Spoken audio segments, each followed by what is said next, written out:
Hi guys, welcome back to my channel. For those of you who are new here, my name is Michelle Crisafulli. I am a first grade teacher in Central Florida, and today is Wednesday. It's the 24th of February.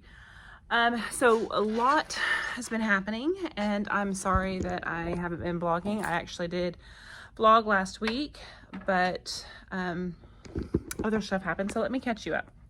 I'm gonna set you down so I can chit chat with you guys for a minute and catch you up.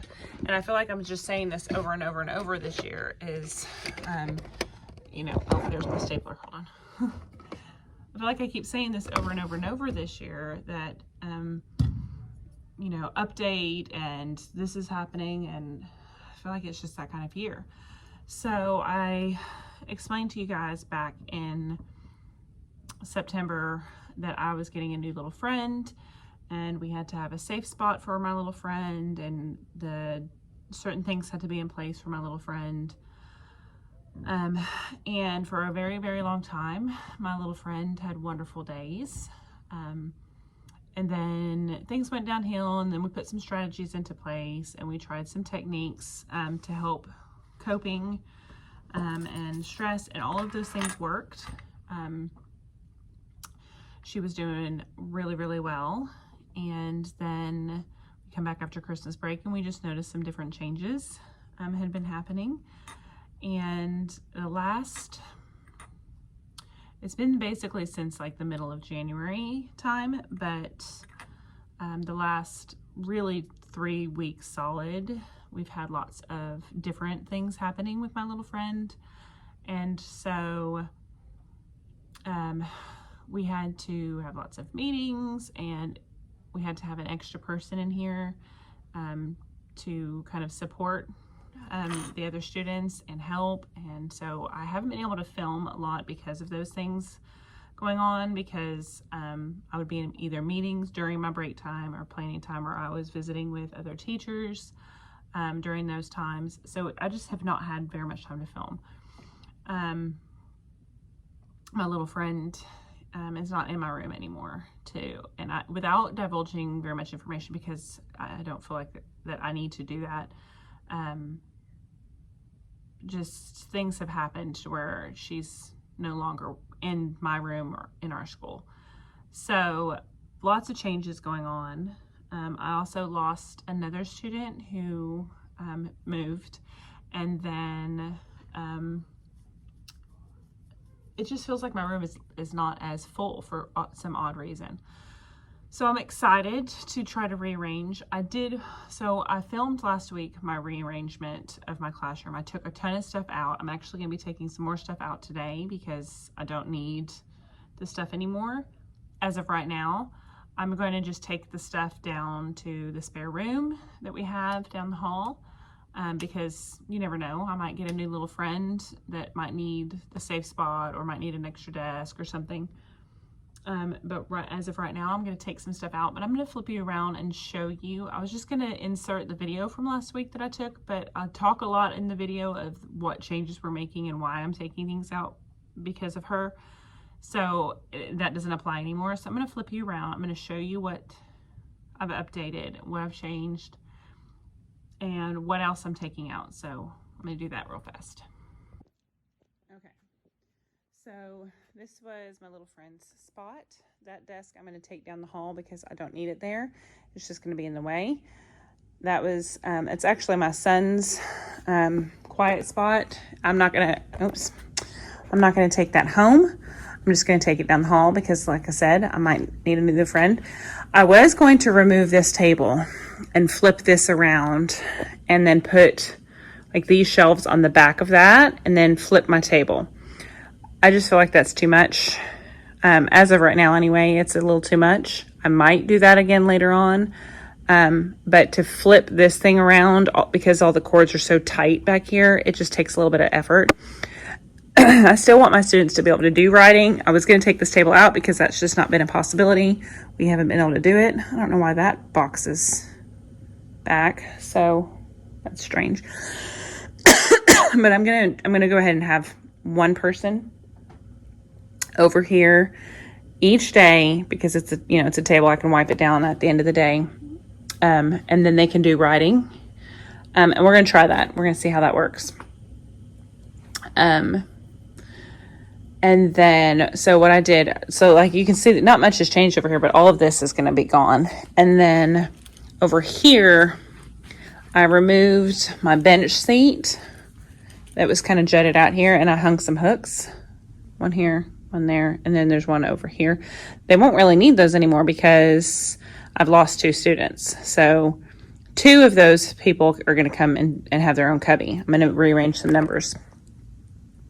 So that bench seat being gone has made a huge difference just in this space, because even though I roll my cart over here during the day, it's just made a huge difference. I feel like I could probably condense this. I don't really even use that very much now because everything's so digital. So next year, if we stay with as much digital as what we've got, I will be getting rid of this thing, and those right there will probably just go right there, and then that'll be moved down.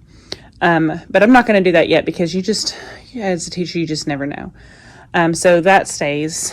But another big thing I did was hang up all of those, and it looks so much better than sitting inside that bucket. So I highly recommend, if you're going to do anything in your classroom, to just get command hooks and start hanging stuff. That's just such a space saver. I took my extra seats out just because they were,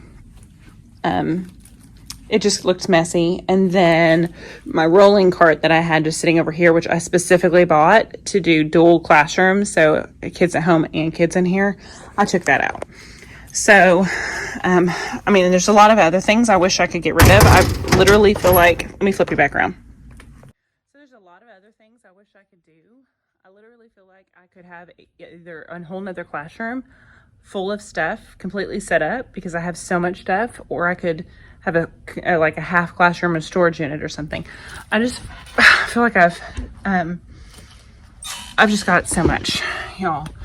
So one of the things that I did say in that video that I recorded last week when I was rearranging and taking stuff out was, if I could offer any advice to new teachers, is not to jump the gun and overbuy, because that was one thing I always did. Like when I got my first classroom, I was so excited to set everything up. I went out and bought a ton of furniture.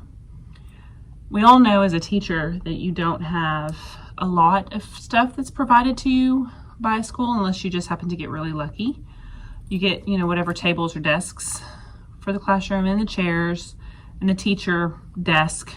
They usually provide a couple bookshelves, but not always. And sometimes the bookshelves are in terrible shape. You might get lucky and get like some basic office supplies. And then a lot of schools do have, for like new teachers, they do have like a budget, an extra budget for that new teacher. In Arkansas, where I started, and this was 100 years ago, it seemed like, we had a mentor teacher, and as long as you and your mentor teacher were like documenting and like working together, you got a stipend to set up your classroom. And I'm pretty sure it was like $1,000 to set up the classroom. So that was really nice. I don't think they do that anymore in Arkansas. Because they also used to come, they would have somebody from the state. Part of your actual getting your teaching license was like you were on a probationary period your first year. And at the end of the first year, somebody from the state would come observe you do like a formal lesson. And I don't think they do that anymore. Because I remember I did my lesson with the Very Hungry Caterpillar. That was my lesson. So I feel like as much furniture as I've bought over the years, it wasn't always necessary, especially when I moved here to Florida. And let me tell you why, because unless you get into like your dream school, you might change schools. I mean, there's a pretty good chance that you're going to change schools at least once in your career. And you never know what your classroom size is going to be. You may be in a big classroom at first and move to a small one, or vice versa, or, you know, you just never know. So when I moved here to Florida, the classroom that I first started in was giant, y'all. I mean, this is a big classroom, but my classroom at that school was probably a third bigger than what this one is, and I had my own office. So I kind of went crazy at IKEA, and now a lot of that IKEA furniture I can't even use. and it's not even just this year, it's specifically just because the shape of this room is kind of odd. So don't buy too much, y'all, don't buy too much. Let me catch you up on what's going on this week. And my goal is to edit this video and get it out tonight. That's my goal. But let me catch you up on what's going on this week. So it's early day. We usually have meetings on early day, but we did not today, at least I hope. I have, let me get this for you. So I picked this thing up. Can you see it? It's a shark fin and it's a hat. And I picked it up at Dollar Tree. And I'm probably gonna go pick up a couple more. But I didn't know what I was gonna use it for. I just saw it. They had a unicorn one too, I think. I just saw it and I thought, well, I can use it for some kind of fun game because it's distance. Because you can, and it has these little rings. And it's a ring toss game. And I thought, well, I can do something. Well, my kids have been struggling with addition and subtraction by tens. Which is, you know, a hard skill. So, but we've been spending a lot of time on the addition part of it and like regrouping, which they don't really have to master. It's just one of those things we start talking about. But we're doing subtracting by 10. So like 40 minus 20, that sort of thing. We've only spent a couple days on it, but because my little friend yesterday had a really, really hard day, they didn't really learn much during that math time. So I thought today we're going to do something fun. We did the lesson. We did some slides that I put together where we did some like story problems and they acted it out and they used their hundreds charts. And then we did whiteboards. So I would say a story problem just verbally and I would write down the numbers on my whiteboard. They wrote it down on their whiteboards and then they solved. And they use their hundreds charts to help them solve. We've talked about using the hundreds charts a lot today. And then I thought, you know what? Let me put this on. And so if they got it right, if I walked around and they got it right, they got to come up one at a time and toss a ring and try to get it on my shark fin. So I will try to insert of me wearing the shark fin. And then I also have a video of it, but I don't know if it showed up very well because I had one of my students record me. So if that did, I'll insert that here.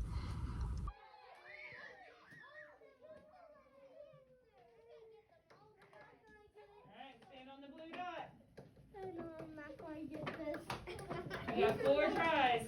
Even by sitting down, I'm probably Ready? going to take my eye out.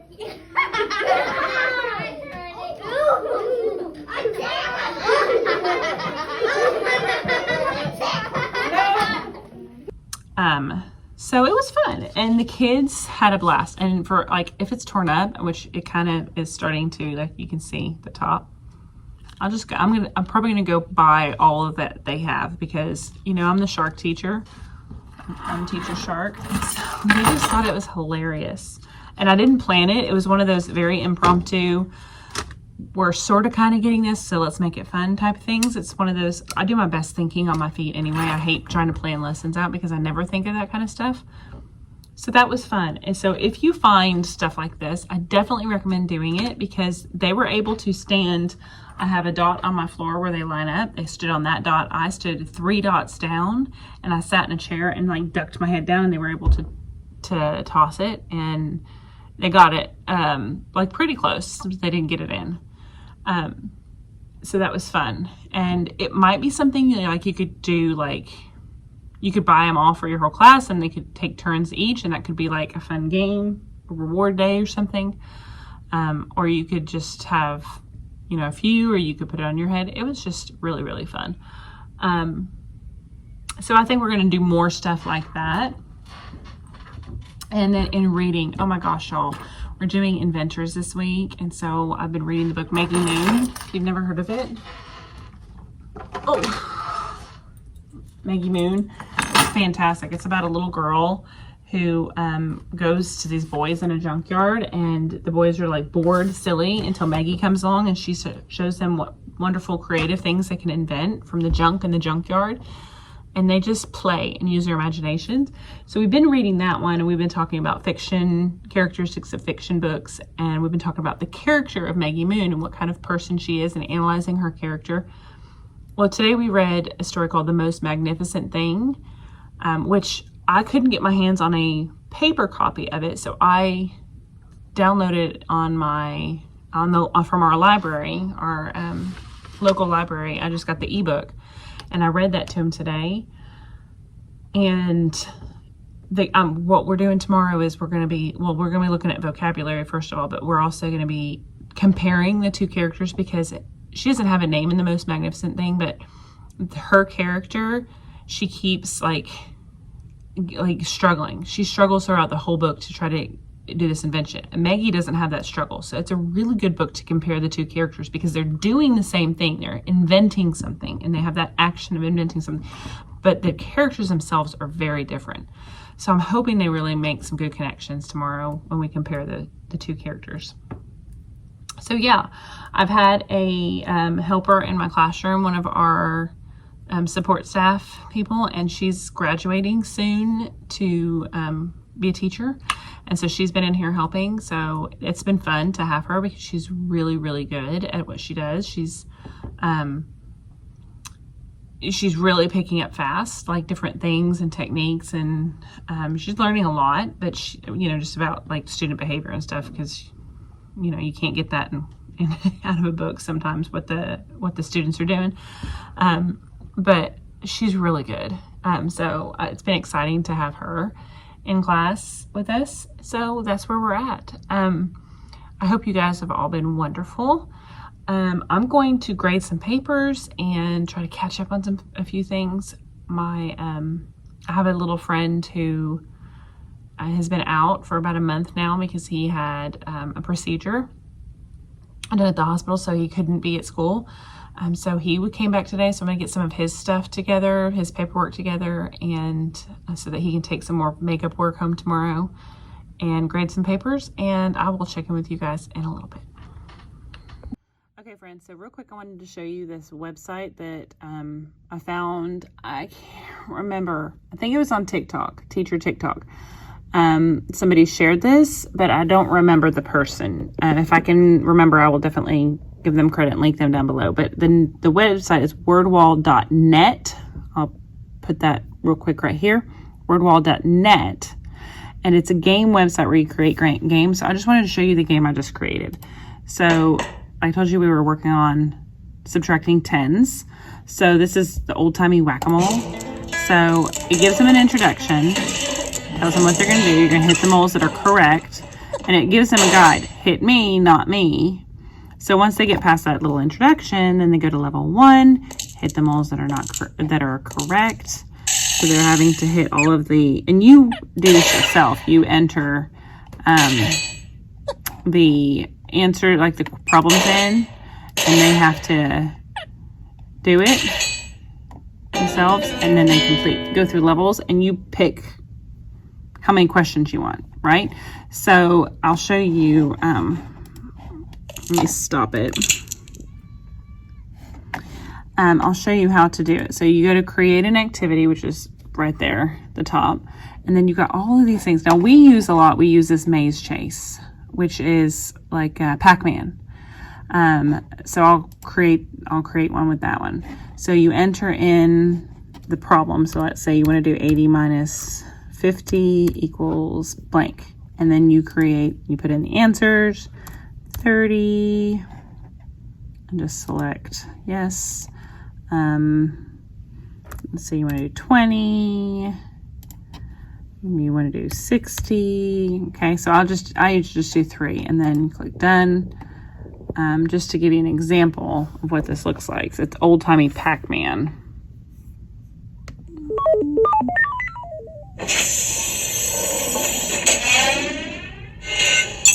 So they have to get Pac-Man to the correct spot before the little chomper guys. And on an iPad, this works really, really well.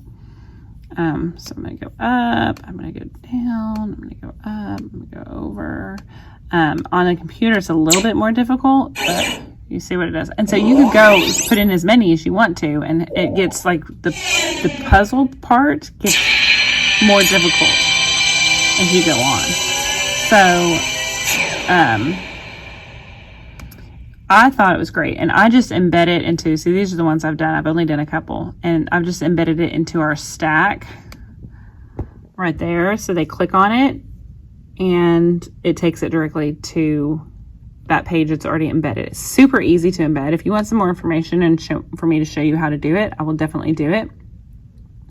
But again, it's wordwall.net, and I'll put the website. I'll put the website right here for you. Hi guys. So it's Friday. So I filmed and planned on putting a video up on Wednesday. After all this stuff happened, I was kind of trying to give you an update. And then I forgot to come back and film like an outro and kind of finish talking to you. And then I meant to do it yesterday, and we had a whole bunch of paperwork and stuff that I had to take care of yesterday. So here we are. It's Friday. It's after school. I'm just now stopping to film an outro. My week from, basically yesterday and today has been phenomenal, y'all. I actually lost 2 students. I lost one of my little guys. He just moved, and then my little friend is no longer in this classroom. She's moving to another school. So just even those 2 has changed the whole dynamic. Although my little guy that moved to Texas, it would have been fine. He's very quiet and he would have been fine, but they moved to Texas. So I have been able to like teach and do things that I haven't been able to do all year. It's been a phenomenal week. Even with my other little friends that are bouncy, it's just been a fun week. We've had so much fun. We've gotten to like really do lots of stuff. So I hope you guys had a phenomenal week. We have baseball tonight, and so then I hope to get this video up tomorrow, and then I hope next week I'll be able to actually film and like show you guys stuff. So with that being said, I am going to sign off for the week, and I hope you have a blessed weekend, and I'll see you guys next week. Bye.